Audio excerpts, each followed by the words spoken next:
What's shakin' bacon? It is Victoria and Ian here with RadioActive, and today we just have some fun episodes we've been recording, we've been working on. Today we're just talking about interesting situations that we have been in and have experienced in our cities and towns with other people. I recently went to Winnipeg, Manitoba, Canada for a WWE Monday Night Raw show. And me and my mom had a very interesting experience downtown in Winnipeg. And I believe Ian has a story or two ready to tell as well. So I guess we'll just get right into it. Did you want to go first? I can go first. Okay, just a side note, this story is kind of traumatizing. It was kind of scary, but now, like, we were safe and stuff. I mean, like, I didn't think I was gonna die, but it was just like, oh my god, I can't believe that just happened. It's kind of things you talk about and, like, maybe prepare yourself for, especially, like, I lived in a small town when I was younger, and then I moved to a big city, so it's kind of stuff you're just aware of. That could happen to you. Like, you're walking home alone at night. You're aware of your surroundings, right? So, me and my mom were driving to Winnipeg, Canada, and we got to Winnipeg at about 3 o'clock. And we drove downtown to the hotel that was right across the Canada Life Center, which is where the Winnipeg Jets play. So there's a hotel right across the street. So we parked out front of the hotel, and most hotels, you know how they have like that little, there's like the street, and then there's like that little lobby thing you can pull in with your car just to park to check in. Yeah, you So, park, check in, yeah, yeah. and like drop your bags So off and shit. yeah, so this hotel didn't have that. It was just like the hotel. There was just a door, sliding doors to walk through, but there was no place to park. So we just parked on the street. We didn't pay for parking because we were gonna be in there for like 20 seconds and then leave. So I pulled up just behind the hotel, and there's kind of like, I I'm not being like biased on what sketchy people look like, but you know what I'm talking about. Like, there was a guy that was walking towards us on the street, and he was kind of shuffling, and he just didn't really look right. Kind of looked like a zombie, and he was kind of like groaning and stuff. So we were just like, hey, let's just stay in the car and wait for this dude to pass. So I had locked the doors, and this guy looks us dead in the eyes at the car, and he comes walking towards the car. And my mom's like, oh my god, he's coming towards us. And I'm like, oh, it's okay, doors are locked, we're good. And I said, if he comes up, like, I'll just pull out, drive away, and come back around the corner. So I made sure the door, I had my hand on like the lock button, and I'm just like pressing it, making sure it's locked. And he walks up to our car window, and he starts like tapping on it with this hand. That was on my mom's side, and she was like, oh fuck, oh fuck, oh fuck. Um, and it was like, oh my god, I was like, it's okay, doors are locked. I said, if he doesn't leave in like 2 seconds, I'm gonna just pull out and leave. And he didn't leave, and then he proceeded to take his grubby fingers and like start scratching at the window, and he was just kind of like and we were like, holy shit, what is going on? So I cranked the car in reverse, and I like backed up, and then he was just like and then he just walked away. And we're like, what the hell? I was like, I've been in Winnipeg for 30 seconds parked, and I already almost died. So we like ran in, we checked in, and then we went to the parkade, and we were in our hotel room, and I'm like, I don't want to go back down there because it was almost time for the doors to open, so we wanted to get in line. But I was like, I don't want to go back down there. That was scary. So yeah, that happened. And then, Winnipeg just sucks. The only good thing about that trip was the actual show itself. Because then we went and checked out, parked in that same spot out from the hotel for 20 seconds. I didn't pay. I'm like, bitch, I'm not paying for this. So I come out, and that parking lady chick had to have been like hiding around the corner, waiting for me to get out of my car. Because we run in, I swear we were in there for 20 seconds, ran out, and she was writing me a ticket. And I was like, you know what? I was like, we went and checked in for 20 seconds, and she goes, you didn't pay. And I was like, bitch, I didn't pay. I was in there for 20 seconds. And she was like, you didn't pay. So I was like, okay, whatever. And then I left. And I was just pissed off. Winnipeg sucks. If anyone's watching this from Winnipeg, I'm sorry, but why are you living there? You're living in a raunchy ass city. Fuck. So yeah, Oh, dude, that that's my reminds story. me of a story from St. Louis, Missouri. So my friend and I went to a place called Up Down. It's a local bar in St. Louis. Shouts out to Up Down. I hope you guys go check it out if you're ever in the Lou. Really fun, retro, cool. Good place for dates during the week, not the weekend, but the week. Now, having said that, we go down there. It's my friend Victoria and I. Oddly enough, that's her name. Um, Different Tori, obviously, but Not me. so we go down and I'm driving and I find a spot and I get out of the car and I see two officers and I look at them and I go, "Hey officers, how are you doing? My name is Ian. Is it okay to park here? We're going to Up Down." And they said, "Yeah." They looked and they're like, "Yeah, you should be fine. Don't worry about it. You're good." And I'm like, "Okay, perfect. Thank you." So we go in, a few hours goes by, we come out, we're leaving. There's a freaking ticket on my windshield, and I'm like, "You jackasses, I already asked." But I just paid it. It was like $40. I was It's like, not much, but it's just the philosophy behind it. You know what I right, mean? Just exactly. like when I got the ticket, yeah, sure, I didn't pay. I was supposed to pay. But to me, like, I was there for freaking 20 seconds. Like, come on.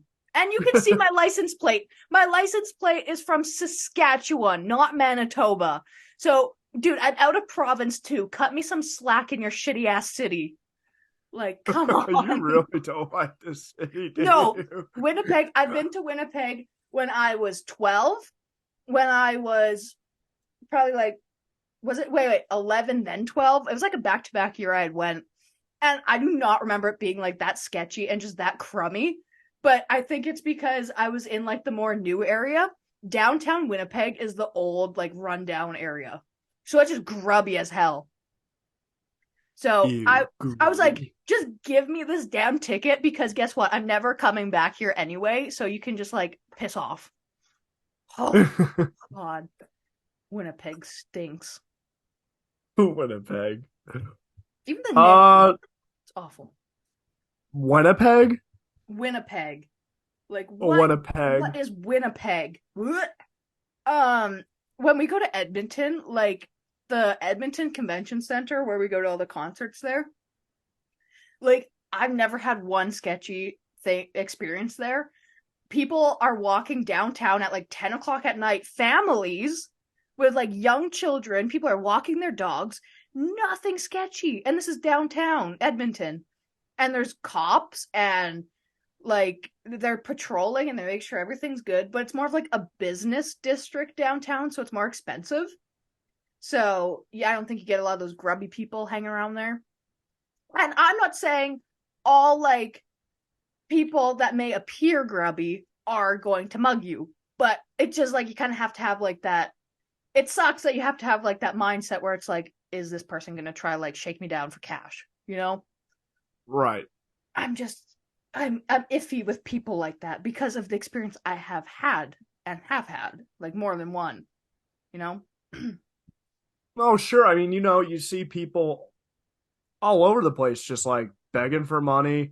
I mean, it's a sad thing, really, when you think Mm-hmm. about it, because it just shows how corrupt big corporations can be. It just shows how easy it is for someone to be unemployed. Mm-hmm. And you think it's sad. Like, if only that person had some help, maybe they Yeah. wouldn't be begging on the streets for money. But Mm-hmm. I mean, we don't know their story. But it's never if I pass someone like down the street and they were like, "Oh, hey," I'm not gonna be like, like if you're being nice and you're fine, I'll just be like, "Oh, hi." But like, it's just always a thing in my head where it's just kind of like I know my surroundings. All senses are tingling. Right. You just have to, like, if someone asks you for money, you just be like, "No, I'm sorry, I don't have Yeah, anything," or you just pretend to be deaf like me because I know sign language, yeah. but But like, yeah. I mean, that's probably the most sketchy experience I've ever had. Where it's just like, I can't believe that happened. like crazy.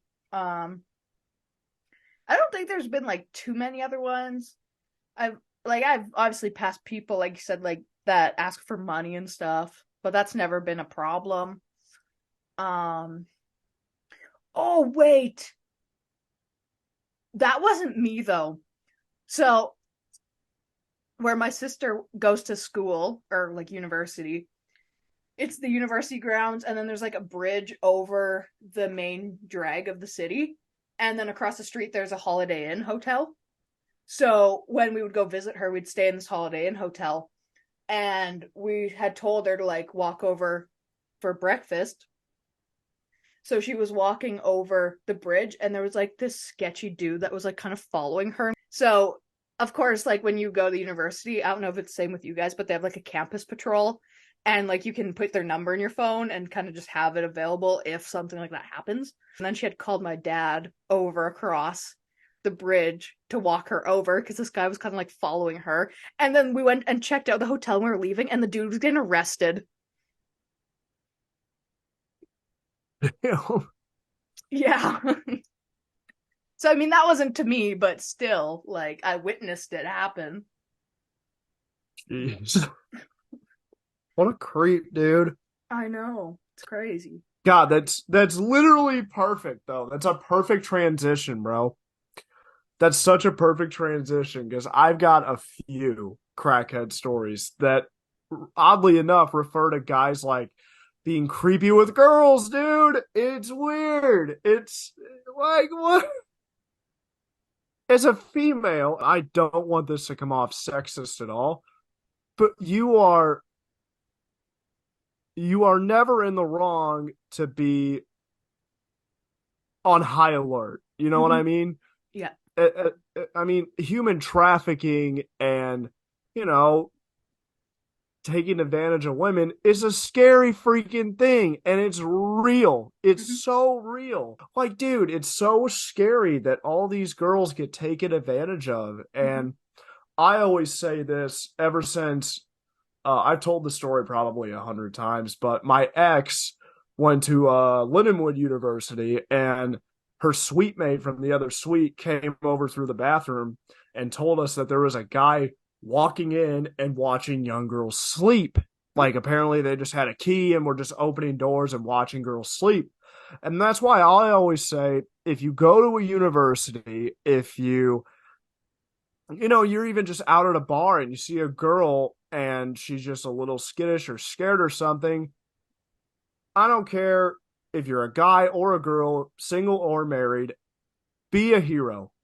Be Mm-hmm. like, hey, I know you're probably out here. I don't know if you're alone or uncomfortable, but listen, my group of friends and I could walk you to wherever you need to go. Or even if you're alone, which honestly, now that I say it out loud, sounds kind of sketchy. But I mean, one thing you could do too is just show them your driver's license. Like, hey, here, you want to hold on to my ID? Uh, take it. But I feel like you shouldn't be out here alone. I want to make sure you get to where you're going safe. What Mm-hmm. can I do? Well, I feel like it But depends on the person because you can kind of like not necessarily you always know if they're sketchy or not, but you can kind of radar it. Like, you know what I mean? Like, if I'm walking out of a concert and someone that I had seen inside that was just like just chilling and like they were offering to like make sure I got to my car safe, you can kind of radar it where it's like, okay, they're normal. yeah, They're trying to be nice. But then if I walked out of a venue and someone was just chilling by the door waiting for people to come out and then he was like, "Oh, let me walk you to your car." Then it's kind of like that's kind of weird, you know? oh yeah, like yeah, obviously, yeah. Like you're just waiting here for people to come out to like find someone that's gullible enough, you know? Right, right. Exactly, exactly. And this is where I kind of want to transition. So I worked in Columbia, Illinois for a summer. I worked there for 3 months as an intern at a local company whose name I will not mention. Again, don't want to get sued. Anyway, My branch manager was a very petite, very short, about 5 feet tall, maybe 4'9" female. Now, having said that, she is a very passionate worker. She works very hard. She's good at her job. She's good at what she does. Now, having said that, she's also very pretty. A lot of people think she's pretty. Um, and there are just so many creepy old guys in Columbia, Illinois. It's freaking gross. It's disgusting. So one day, I'm with a customer. I'm getting them outside to where they need to go, getting them into a vehicle. And I was talking to him, and then he just walked off and then walked back. My manager was on all fours trying to screw in a license plate to a vehicle. And he looked at me and he said, "Sorry, when I see a girl on all fours, I like to go take a peek." And I'm like, "Oh, you sick fuck." Like, what Right. is wrong with you? And then this dates back to what we were just talking about, people pleasing, the previous episode. Like, I wanted to just look at him and go, "Sir, that is my supervisor. And if you make another comment like that, I'm not running this vehicle to you." Mm-hmm. Right? So, but you don't say it because you want to be professional. Just shrug it off. Not that it's not an issue, mind you. It's completely inappropriate, but just whatever, right? Yeah. But anyway, that's another example. I've got a ton, but I've got only time for, I think, one more. So I'm gonna do the old signature story that I tell most people from my experience here as an intern. So it is day two. I shit you not, it is day two. Day two. Day two. And my assistant manager is showing me the ropes. He's guiding me. He's taking me to pick up a customer at a local car dealership, right? So we go pick this guy up, and right off the gate, creepy. I don't like him at all. Ugh, yellow teeth. Is a crusty looking man, right? So we get to the office, right? We get there, we get his information, and we get ready to get him what he needs and then send him on his way. So we're outside, and my manager's just making small talk with him. My assistant manager, he just goes, "So, sir, what are you gonna do this weekend? Anything fun?" I shit you not, Victoria. I shit you not. Guy looks at us and says, "I'm going to go home and beat the shit out of my wife." What? Yeah, yeah. Um, and I'm just like looking at my coworker. He's looking at me, and I'm like, "Oh, fuck, dude." Um, so we just are like, you're a funny guy, jokester, you." And then we get to the car, and part of the contract with the customer is, okay, now you need to make sure you have these keys on you at all times. So what does he do? I had the keys in my hand. He grabs my wrist and starts pulling at me, trying to get the keys out of my hand. And I'm like, "What the hell's the matter with you?" I didn't say it out loud. Again, people pleasing. Mm-hmm. But I walked in, and my manager looked at us, and we just had that look on our face. My assistant manager and I did. And she goes, "What happened? What's wrong?" And I go, "I don't want to work with that guy ever again. Can we not?" And then we explained, and she was like, "Oh, if he comes back in here, let me know. I'll handle it." Goodness. See, some people, I just don't understand what goes through people's minds. I mean, I don't know, man. I'm not one to judge, but at the same time, my safety comes before your crackheadness. I'm just saying. Ugh, Like, some sick, nasty people out there. I know. And it's so sad that you have to be so careful. Well, I think that about wraps up this episode. What do you think? Yes, I think so too. Um, Yeah. so please, everybody stay safe from crackheads and just sketchy people. Be And alert.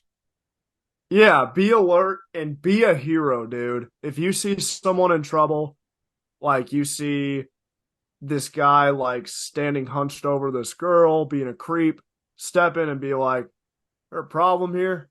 Or I don't know, that's kind of a corny example, but you You get got a what I problem mean. here.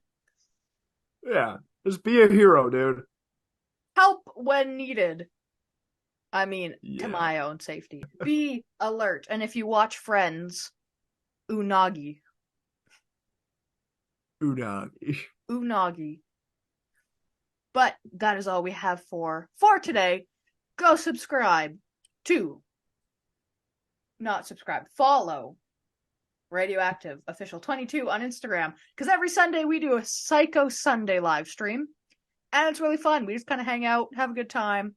So, I get, pick on my mom and usually yeah. mess with her a lot, and it's Ian really picks funny. on his mom, as we were just talking about abusing people, and Ian picks on his mom. I don't pick on her. Not in that way. All right, everybody. Thank you for watching. We'll see you next time.